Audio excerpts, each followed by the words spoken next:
Sinubukan ko siyang itulak pero mas lalo lang niya akong idinidiin sa pader.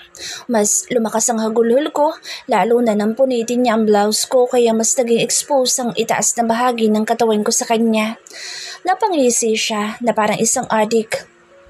Isa kang makinis at napakagandang dilag. Noon pa kita gustong tikman. No! Malakas na sambit ko sa kamas itinulak pa siya lalo pero umalakhak lang siya sa kamas idiniin sa akin ang katawan niya. Huwag ka na! Tulong! Sigaw ko pero mas lalo lang siyang tumawa.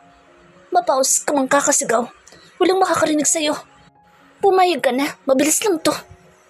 Umiling ako na ilang beses saka mas lalo siyang itinutulak pero mas malakas talaga siya sa akin.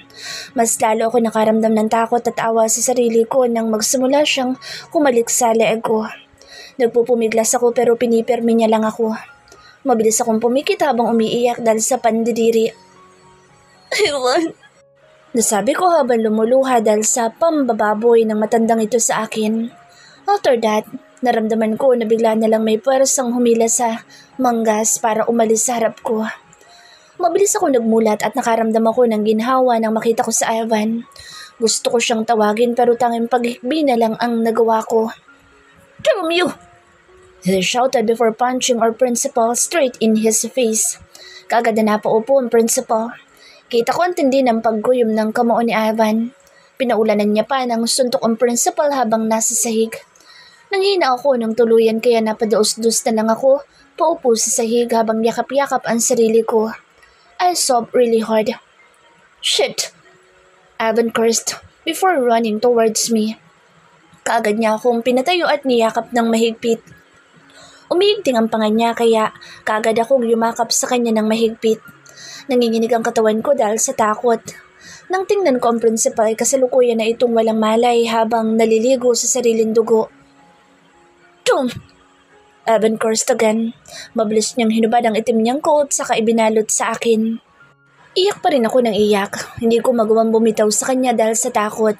Pinunasan niya ang mga luha ko saka mas niyakap ako. Shit! I'm here.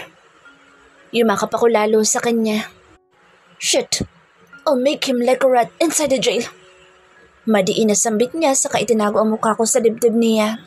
After what happened, now I am here, feeling safe in his arms. After a while, policeman came. Mas lalo ako nagtago sa dibdib ni Ivan dahil hanggang sa ngayon hindi pa rin nawawala ang takot ko. Put him inside the jail. My lawyer will settle everything. Malamig na sabi ni Ivan. Ramdam ko ang paninigas ng katawan niya na parang sobrang nagpipigil ng galit. Masusunod, sir. Sabi ng mga pulis. I assumed that they take our principal because I heard his small groan. That simple sound made me scared. Ivan carefully held my cheek so I slightly looked up to him. Nakita kong pag-aalala sa mukha niya pero kaagad iyong napalitan ng ginhawa. Are you okay? Dahan-dahan at maingat na tanong niya kaya mahina akong umiling. Yes. Tom. Malutong niyang mura, saka muli akong niyakap. Thank you. Thank you for coming. Bulong ko at siguradong rinig niya iyon kasi mas sumigpit ang pagkakayakap niya sa akin. I want to kill him. Tom. Napapikit ako sa kapilit kong pinakakalma ang sarili ko sa bisig niya at nagawa ko namang kumalma ng tuluyan. Uwi na tayo. Mahinang sabi ko sa kadahan-dahan na bumitaw sa pagkakayakap niya. Mabilis niya akong tiningnan sa mga mata na para bang naninigurado kung maayos na ako bago siya tumango. Napalunok ako ng dahan-dahan. He gathered all my things before guiding me walking out my classroom. Nanginginig pa rin ang binti ko at pasalamat ako dahil hawak niya ako kaya hindi ako nadapa o kaya'y tuluyang napaupo sa sahig. Wala ng tao sa buong school. Sobrang tahimik hanggang sa nakarating kami sa kotse niya. He opened the door for me and he even put my seatbelts on. Hindi pa rin tuluyang nawawala ang takot ko. May kaba pa rin sa loob ko kaya nang makaupo siya sa driver's seat ay niyakap ko ang sarili ko. His coat is big, just enough to cover my teared-up uniform. Napansin niya ang pagyakap ko sa sarili ko kaya hininaan niyang aircon. Hey, mahinang tawag niya gamit ang maamong boss kaya mabilis ko siyang nilingon habang nakaawang ang mga labi. May pag-aalala sa mukha niya. I gently smiled at him. Hindi ko alam kung tunay ba ang ngiti ko o hindi. What's wrong? Mahinang tanong niya kaya napailing na lang ako bago tumingin sa labas. I heard him sigh before starting the engine. Hindi ko alam kung ano ang posibleng nangyari sa akin kung hindi dumating sa Ivan. Probably, I got raped by that filthy old man. Ang dumi ko sana. Hindi ko siya mapapatawad kapag nangyari iyon at kahit hindi natuloy ang balak niyang gawin kanina ay hindi ko pa rin siya mapapatawad. He deserves those punches. He deserves to lose some blood. May tumulong luha sa parehong mga mata ko kaya mabilis ko iyong pinunasan. Mas isiniksik ko rin ang sarili ko sa pinto at pinanatili ko lang ang mga mata ko sa labas. I can't think properly. Wala akong maisip. Pagod na pagod ang katawan ko. I wanted to cry but I don't want at the same time. I am so afraid. But Ivan's here. He's here with me right now. I am safe with him. I know that. Dahan-dahan ako sumandal sa pinto at sa pagkakataong iyon ay nakaramdam ako ng antok. Gusto ko ring sumuka pero mas nangingibabaw ang antok kaya hinayaan ko na lang ang sarili kong lamunin noon. Ang huling narinig ko ay ang pagtawag ni Ivan sa akin pero hindi ko na sinagot pa kasi gustong-gusto ko na lang na matulog. Sleepiness invaded me and I just woke up but I felt something warm on my left cheek. Kaagad ako naalimpungatan at pupungas-pungas na nagmulat ng mga mata. Ivan's face immediately welcomed me so I blinked 2 times before I pouted a bit. I'm still sleepy. Dito na ba tayo? Inaantok na tanong ko saka sandaling napayo ko para tingnan kung nahulog ko ba ang bag na hawak ko kanina bago ako makatulog. Yeah. Sagot niya kaya mabilis akong tumango saka mabilis na tumingin sa labas. Biglang nawala ang antok ko nang makita ang nasa labas. Namilog ang mga mata ko at nalaglag ang panga ko. Ilang ulit ako napakurap dahil baka namamalikmata lang ako pero ilang beses kong ginawa iyon ngunit walang nag-iba sa mga nakikita ko. I am now looking at the familiar mansion. Kumabog ang dibdib ko ng sobrang lakas at ayokong paniwalaan ang mga nakikita ko ngayon. Nandito ba ako sa asyenda niya ngayon? Paano? I have some errands. I'm sorry, I didn't tell you. He said and that made me even more shocked. Hindi ko alam kung ano ang dapat kong sabihin. Hindi ako makapaniwala na nandito ako sa lugar na ito ngayon. Para akong nalamig dahil biglang bumalik sa isip ko ang huling araw ko noon dito. I was crying and running away. Evan. Hindi na natapos ang sasabihin ko kasi sabay-sabay na lumabas sa mga pamilyar na mukha. Jamila, Ate Gina and many more. May ibang pamilyar at may ibang hindi. Halo-halo ang nararamdaman ko ngayon. Magandang gabi, senyorito. Sabay-sabay na bati ng lahat kaya nanginig ako. Are you sleepy? Let's go. Ivan asked me at hindi ko alam kung ano isasagot ko. I was completely shocked. Hindi ako nakapaghanda nang alalayan ako ni Ivan pababa ng kotse. At sa sobrang panghihina ko ay hindi na ako nakatanggi. Nang makababa ako ay kaagad akong nakarinig ng pagsinghap. Faith. Rinig kong sambit ni Jamila kaya mabilis akong napatingin sa kanya. Nanlaki ang mga mata ko. Seeing her right now excites me. Noong umuwi kasi ako noon sa amin ay yun din ang pag-alis ng pamilya niya. Dito na yata silang lahat naninirahan at hindi na nagagawi sa bayan namin kaya ngayon lang ulit kami nagkita.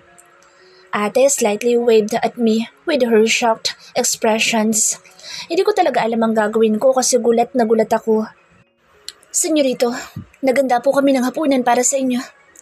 Manang Janet said confidently. I look at her. Kaagad na nagtama ang mga mata namin pero kaagad siyang nag-iwas ng tingin. She is older now. I am really here. I can't believe this. Let's eat first. Kaagad ako umiling sa sinabi ni Ivan pero mukhang hindi na niya iyon napansin kasi inalalayan na niya ako papasok sa loob. Sobrang nanginginig ako sa bawat hakbang ko and when we entered inside the mansion, a lot of familiar things welcomed me. May mga nagbago pero parang ganoon pa rin. Tandang-tanda ko pa rin ang bawat sulok. Bahagyang namasa ang mga mata ko kaya mahigpit kong hinawakan ang coat na suot ko ngayon. Senyorito, lilinisan po ba namin ang isang guest room? Ate Gina asked, so I turned to her even Ivan. I smiled at her. No, Ivan straightly said, so I bit my lower lip. Ang daming mukha na hindi ko kilala. Pero hindi maaalis ng bagay na iyon ang katotohanan na nandito nga ako ngayon. Nakatayo ako ngayon sa loob ng mansyon kung saan ako nagtrabaho bilang katulong noon. At ang amo ko ay nandito sa tabi ko. Kasalukuyang nakahawak sa bewang ko ng mahigpit. Let's eat. No. Kaagad natanggi ko. Nakakailang ang mga matang nakatingin sa amin ngayon. Hindi ako komportable dahil alam kong karamihan sa kanila ay kilala ko bilang katulong noon dito. Bring some food in my room. He demanded, so I swallowed hard. Evan. Hindi ko na natapos sa sasabihin ko dapat kasi hinila na niya ako papunta sa itaas at wala akong magawa kundi sumunod.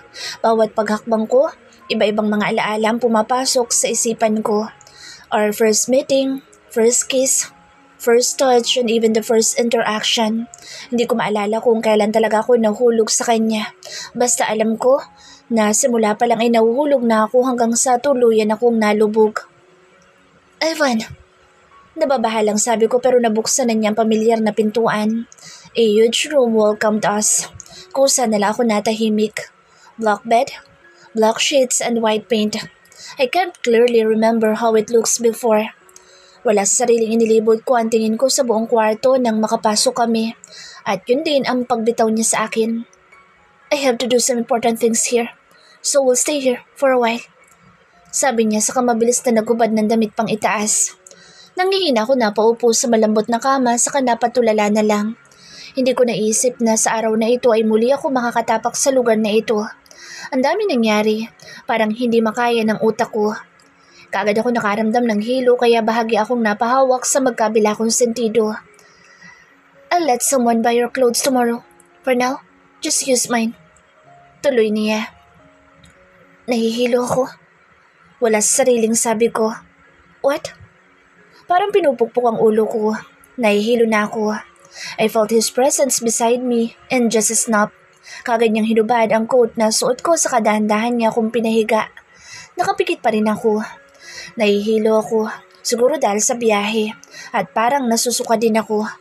Bigla siyang umalis sa tabi ko at hindi nagtagal ay bumalik din siya kaagad. I felt him changing my clothes and I just let him. Sobrang nahihilo ako at wala na akong pakialam. Senyorito, ito na po ang pagkain. Nang marinig ko iyon ay kaagad akong tumagilid. Hey, you need to eat. No. Nangihinang sabi ko at gusto ko na lang na matulog. Nakarinig ako ng mga sunod na usapan pero hindi na malinaw sa akin. Halo-halo na ang nararamdaman ko. Hindi na ako makapag-isip ng maayos. Gusto ko nang matulog. Hey! Rinig kong bulong niya. Naramdaman ko pa ang mainit niyang hininga malapit sa tenga ko kaya tumihaya ako pero nakapikit pa rin. Nahihilo ko. Reklamo ko. I heard him sigh and after that, I felt him massaging my forehead. Nagbigay iyon ng maginhawang pakiramdam sa akin kaya napahinga ko ng maluwag. You're not hungry? Tanging iling lang ay sinagot ko habang dinadama ang mahina niyang pagmasahe sa akin. Thank you. Mahina at inaantok na sabi ko. He did not answer. Tuloy-tuloy lang ang pagmasahe niya sa akin hanggang sa nakaramdam ako ng antok. This bed and comforter smells like him. I love everything about him. Dahan-dahan kong binuksan ang mga mata ko nang makaramdam ako ng lamig. Ang una kong naaninagan ay ang makapal na comforter na nakabalot sa akin. My forehead creased and I immediately rolled my eyes around the room. Napalunok ako nang maalala ang mga nangyari. Galing sa pagmamasid sa buong paligid ay dumapo ang mga mata ko kay Ivan. The bed is huge. Probably his bed.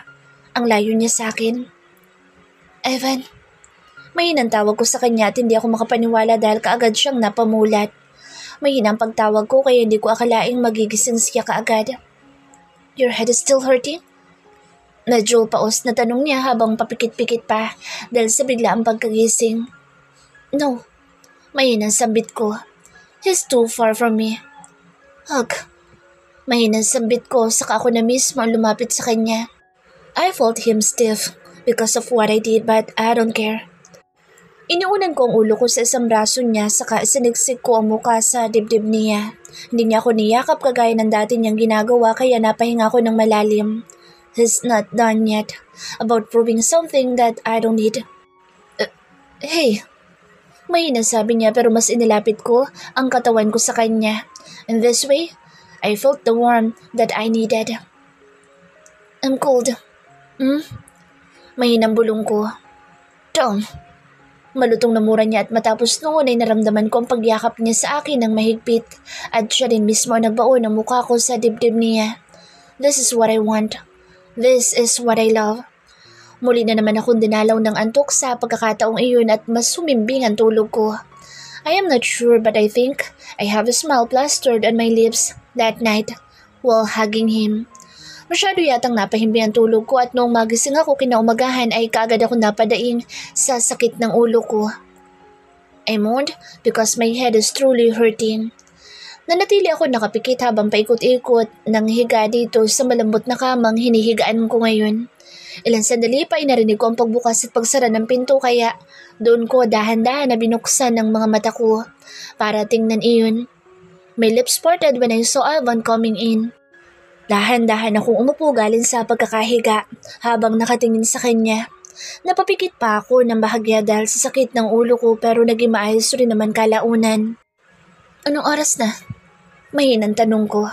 Dahan-dahan siya lumapit sa kama at inilapag niya ang 4 na malalaking paper bags sa paanan kaya sinundan ko iyon ng tingin. Sabado ngayon, alam ko. It's 9:30. Your clothes came. Sabi niya kaya napalunok akong muli. Hindi pa rin ako makapaniwalang nandito ako ngayon sa asyenda niya at dito mismo sa kwarto niya. Hindi ko alam ang sasabihin ko. Hindi ko inaasahan ang bigla niyang pagupo, hindi kalayuan sa akin. At napatuwid na lang ako sa pagkakaupo ng pakiramdaman niya gamit ang likod ng palad niya ang leeg pati na ang noo ko. I'll tell the maids to bring you breakfast here. Sabi niya sa mabilis na lumabas. Nakatunga nga lang ako sa ginawa niyang iyon. Sobrang lakas ng kabog ng puso ko at mas lalo lang itong nagbibigay ng dahilan para mas sumakit ang ulo ko. Natulala lang ako habang nakatingin sa malaking flat screen TV dito sa loob ng kwarto.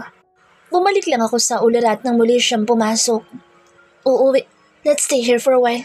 I still have some errands to do. Putol niya sasabihin ko dapat habang tinitingala ko siya na nasa pintuan pa rin. But after my work here, let's go back together. Just 3 or 4 days. Sabi niya kaya kinagat ko na lang ang ibabang labi ko. Hindi na ako makasagot dahil payag rin naman ako.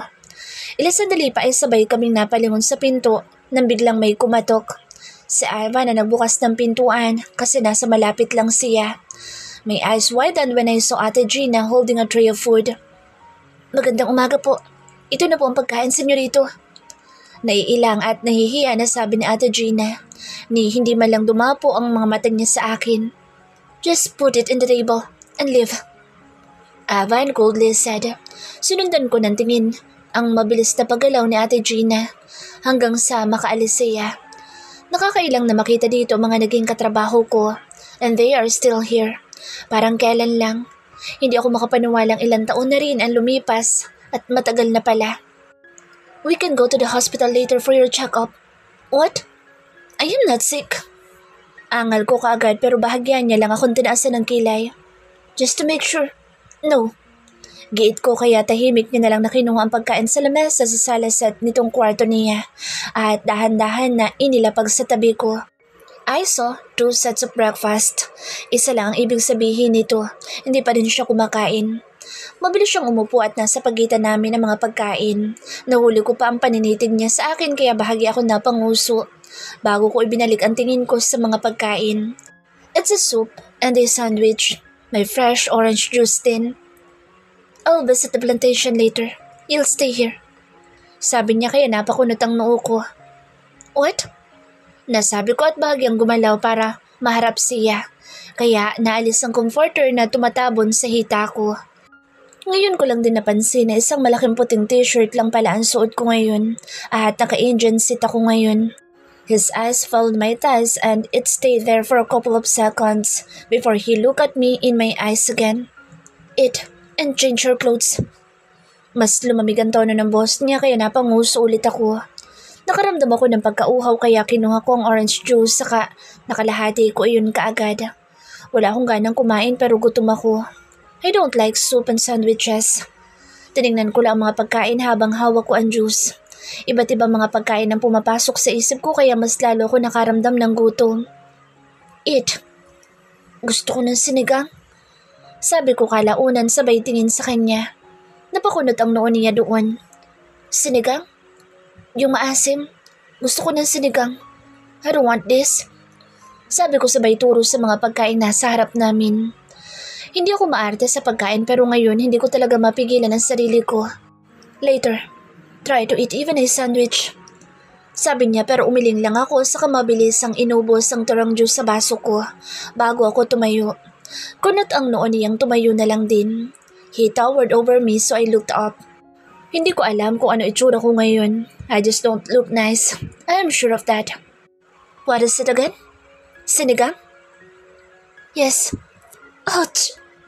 Sagot ko sabay daing kasi biglang kumirot ang ulo ko. Mabilis ako napapikit dahil sumunod ang pagkahilo. Kaagad kong naramdaman ang mabilis niyang pagdalo sa akin kaya dumepende ang bigat ko sa kanya. His strong arms encircled on my waist and his nose rested on my right cheek. What's wrong? Nag-aalala na may halong lambing na tanong niya kaya umiling ako. Mabilis niya akong binuhat na parang sa bagong kasal saka dahan-dahan na pinahiga sa kama. I'll call a doctor. Sabi niya pero umiling lang ako sabay pikit ng mariin. Migraine probably. Madalas kasing laptop ang kaharap ko nitong mga nakaraang araw. Kailangan ko na yatang magpa-check up ng mata. No. Padaing nasambit ko kaya rinig ko na lang ang malakas niyang pagbuntong hininga. You're cold. Is it that painful? Tanong niya na hindi ko na nasagot. Ilang sandali pa ay naramdaman ko na iniunan niya ako sa mga hita niya. He slowly combed my hair at hindi ako makapaniwala dahil sa simpleng ginawa niyang iyon ay unti-unting napawi ang sakit ng ulo ko. I moaned lightly. Stop moaning. I am not pleasuring you. Damn it. Madiin na sambit niya kaya napangiti na lang ako. Then, pleasure me. Sambit ko kaya nagmura pa siyang lalo. Shit. Muli na naman akong dinalaw ng antok at hindi ko na pinigilan ang sarili kong matulog sa mga oras na iyon kahit kagigising ko pa lang. Tuluyan akong nilamon ng antok at makalipas ang ilang oras ay nagising ako dahil sa naririnig na ingay. Ipadala mo dito ang mga papeles na kailangan kong pirmahan. I'll sign it immediately. I can't travel yet to attend the meeting. Soon. I will.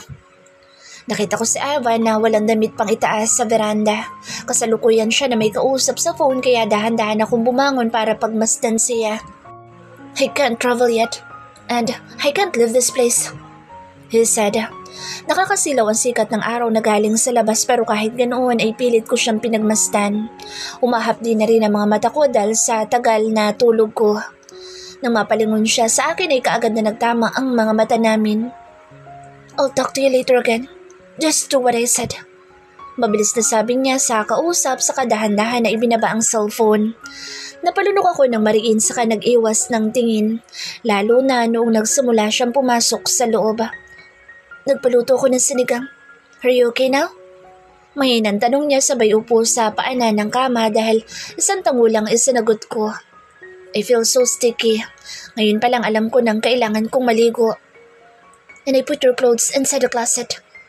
Dagdag niya kaya napalingon ako sa isang pinto na tanda ko ay ang walk-in closet niya. Evan? May nasabi ko sabay lapit sa kanya. Hindi ko alam pero gustong gusto kong nasa malapit siya. I am not clingy but I don't understand what's happening now. Nagulat siya sa naging galaw ko pero sa una lang. Pilit siyang umupo na maayos kaya napaupo ako sa mga hita niya. I heard him groan a bit but I just hid my face on his chest. What the hell is your problem? Are you teasing me? Inis at madiin na tanong niya pero umilin lang ako bago dahan-dahan na tumingin sa mga mata niya. At dahil nakaupo ako sa hita niya ay magkapantay lang ang mukha namin. I gulped when I looked at his lips. Mas lalong kumunot ang noo niya saka bahagya akong binuhat para sana paalisin doon pero hindi ako nagpadala. Shit! May namura niya at napakagat na lang ako sa ibabang labi ko. You are acting cold. I am not. So please, baby. Tila nangihina na sabi niya kaya napanguso na lang ako. Dahan-dahan kong inilapit ang mga labi ko sa kanya para mahalikan siya pero kaagad niyang iniiwas iyon. Kaya imbis na labi niya ang mahalikan ko ay sa pisngi niya iyon lumapat. Kaagad ako nakaramdam ng inis. I won't kiss you. Not until you realize that I am bad. Ivan!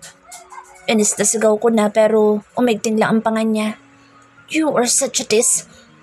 Madiin na sabi niya habang umiigting ang panga kaya muli ko siya sanang hahalikan pero umiwas siya ulit. Evan! Inis na ako kaya napagalaw ako habang nakaupo sa hita niya kaya napadaing siya at napamura. Damn it! Why won't you kiss me? Puno ng inis na tanong ko. Let's just get your food. I hate you! Madamdami na sigaw ko. I hate him for real. I just want a kiss. Hinahayaan mong ibang babae na halikan ka tapos pag ako hindi pwede. Here we go again. Tila pagod na sabi niya sabay buntong hininga pa. I'll go home today. Sabi ko saka akmang aalis na mula sa pwesto ko pero siya naman ngayon ang pumigil. His huge hand touched my butt and I let that. You are acting strange. May nasabi niya kaya napaiwas lang ako ng tingin. Dahan-dahan niya idinikit ang ilong niya sa pisngi ko hanggang sa dahan-dahan itong bumaba hanggang sa leeg ko. Napatingala naman ako para mas mabigyan siya ng espasyo saka ako na rin mismo ang kumapit sa batok niya. Nakakakiliti ang hininga niya. Tom, I love you. Bulong niya at matapos niyang ibulong iyon ay mabilis niya akong hinalikan sa mga labi. I was shocked. Gulat ako sa halik pero mas gulat ako sa sinabi niya. I did not respond to his kisses so he stopped. What? Utal na tanong ko. Ang lakas ng tibok ng puso ko. Hindi ako makahinga ng maayos. What? Tanong niya sa kaunti-unting umisi. What did you say? What is it? Mas lalo ako nainis sa pambibiti niya. His hands started to caress my butt up to my waist. Humalakak siya saka muli akong hinalikan sa mga labi. At sa pagkakataong iyon ay mabilis ako nakabawi kaya nahalikan ko siya pabalik pero ilang sandali lang ay tumigil din siya. Why do you think I stayed with you? You think I'll stay in your house for nothing? I did not leave your place. Think again, baby. Bulong niya habang pinapaulan ako ng halik sa leeg. Namasa ang mga mata ko sa sobrang saya. Is this real? He's in love with me? At last, he reciprocates my feelings. Ivan, shh, just let me kiss you. Sabi niya sa kamuli niya kung binigyan ng malalim at matagal na halik na siyang gustong gusto ko. I love him too, so much. Nothing happens. After we kissed, I showered because someone called in his phone. Matapos kong maligo ay kaagad kong tinignan ang mga damit na binili niya. I am not sure if he's the one who really bought this because everything looks amazing. At size ko lahat. Of course, he knows my size. I chose the simplest one. The thin spaghetti strap dress below my knee. Napanguso ako dahil hindi ako sanay sa ganito pero wala akong choice kasi halos lahat ganito. Kung hindi dress ay pants naman. No shorts. Nang lumabas ako sa closet niya, inaabutan ko siyang nakaupo sa kama at tutok na tutok sa laptop. Wala pa din siyang damit pang itaas. Mukhang naramdaman niya kaagad ang presensya ko kaya mabilis siyang lumingon sa akin. Nang magtama ang mga mata namin ay kaagad niyang sinara ang laptop niya. It's already lunchtime. Sabi niya saka mabilis na tumayo mula sa kama. Inisang hakbang niya ang pagitan namin saka mabilis niyang ipinulupot ang braso niya sa bewang ko. He smirks before looking at me from head to toe. So I immediately look away. Kaagad niya ipinatong ang panga niya sa balikat ko habang natatawa ng mahina kaya hindi ko na rin napigilan pang mapangiti. He smells great, as always. You smells like me. Bulong niya at napasinghap na lang ako ng mahina niyang kinagat ang leeg ko. Evan. Saway ko kaya natatawa siyang lumayo sa akin. He's so tall. Napasimangot ako pero hinalikan niya lang ako sa noo nang medyo madiin sa kabinitawan. Tiningnan ko lang siyang pumasok sa walk-in closet at pagkalabas niya ay may suot na siyang kulay puting damit. Your collarbones look so sexy. Bulong niya, saka hinapit ako muli sa bewang. I'm hungry. Sabi ko na lang. Did the underwear fit you? Tanong niya kaya naningkit ang mga mata ko. What do you think? Balik na tanong ko pero ngumisi lang siya na parang sobrang proud. Every day with him is heaven. Sabay kami lumabas ng kwarto niya. Nang makalabas kami ay kaagad kong inilibot ang tingin ko sa ikalawang palapag. Ang daming nagbago. Mas gumanda ang mansyon na ito. Mas naging maaliwalas tingnan. That's new. Sambit ko na makita ang gold na statue sa gilid. Marami pa akong pinuna ng mga bago hanggang sa hagdanan. Kinakabahan ako at na-excite din. Nakita ko kagabi ang mga kasama ko noong nagtatrabaho dito at nahihiya ako sa kanila. Hindi ko alam kung anong sasabihin ko. Nang tuluyan kaming makarating sa dulo ng hagdanan ay mabilis kong namataan ang pamilyar na babae. Manang Junat looked at me for a second before he turned. Senyorito, dumating na po ang mga prutas galing sa plantasyon. Dinala ni Mang Tonyo. Sabi niya. Senyorito, I missed using that term. Senyorito. Wala sa sariling bulong ko. Bigla kong narinig ang boses ko sa isipan ko noong tinatawag ko pa si Ivan na ganoon. At handa na rin po ang tanghalian. Dagdag ni Manang Junat habang kay Ivan lang ang tingin. We'll eat in the garden, Ivan said before guiding me towards the sliding door, directly to the huge garden of this mansion. Nang makalabas kami ay kaagad na humalik sa balat ko ang preskong hangin. Napapikit ako ng bahagya saka sinubukan kong sikupin ang mga buhok kong tinatangay nito. Pero hindi ko kaya. Ivan did it for me, so I smiled at him. I'll go to the plantation later. Maiwan ka dito. Sabi niya habang pinaghihila ako ng upuan. Huh? Alma ko kaagad. I would rather go with him than stay here. Gusto ko sana makausap sina Jamila at Ate Gina pero nahihiya pa ako. Kaya paniguradong magkukulong lang ako sa kwarto niya. You'll stay here. Baka mahilo ka ulit. We really need to go to the hospital for your check-up. Sabi niya sa kamarahan na umupo sa tabi ko kaya mahina akong umiling. Sa mata ko siguro. I need an ophthalmologist. Sagot ko kaya napakunot ang noon niya. Lenses? Tanong niya kaya nagkibit-balikat lang ako dahil maski ako hindi ko rin alam. Natigil kami sa pag-uusap ng kapwa naming matanaw ang mga katulong na papalapit. 4 sila, sa Ate Gina at Jamila tapos ang 2 naman ay bago sa akin. Kaagad na palaki ang mga mata ko at ganoon rin sa Ate Gina. I missed her. She became my best friend before. Isa-isa nilang inilapag ang mga pagkain sa lamesa sa harapan namin. Nanuyo ang lalamunan ko at gusto ko silang batiin pero wala akong masabi. May ipag-uutos pa po ba kayo, senyorito? Magalang na tanong ni Jamila. Nang mapatingin siya sa akin ay kaagad ko siyang ninitian na ikinagulat niya. I want to talk to them, sa Ate Gina at Jamila. I miss them. Salamat po. Mahinang sabi ko. Faith, kumusta ka na? Tanong ni Ate Gina kaya mas lumaki ang ngiti ko. Kita ko ang galak sa mukha niya kaya tatayo sana ako pero mabilis akong hinawakan ni Ivan sa bewang kaya hindi ako natuloy. She needs to eat first. You can go now. Utos niya sa mga katulong kaya nataranta silang lahat at kaagad na umalis. Napaawang na lang ang mga labi ko bago ko nilungon sa Ivan. You're rude. Sambit ko pero pinagkunutan niya lang ako ng noo. Am I? Nakataas kilay na tanong niya kaya napatango ako. The first time I saw you, I could clearly remember how rude you are. Sambit ko kaya mas tumaas lang ang kilay niya pero kita ko na ang tuwa. Did not even fire you. Sambit niya kaya napasingap ako. Because you want my...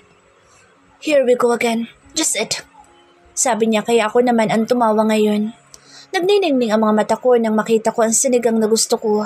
Siya ang kumuha ng sinigang para sa akin at noong matanggap ko iyon ay kaagad akong humigop ng sabaw. This satisfying feeling made me smile so wide. I ate a lot. Literally. Ilang scoop ng rice ang naubos ko at napansin ko lang ang dami ng kinain ko noong patapos na ako. Nang lingunin ko sa Ivan, ay kasalukuyan niya akong pinapanood. Did I eat a lot? Tanong ko kaya napatungo siya.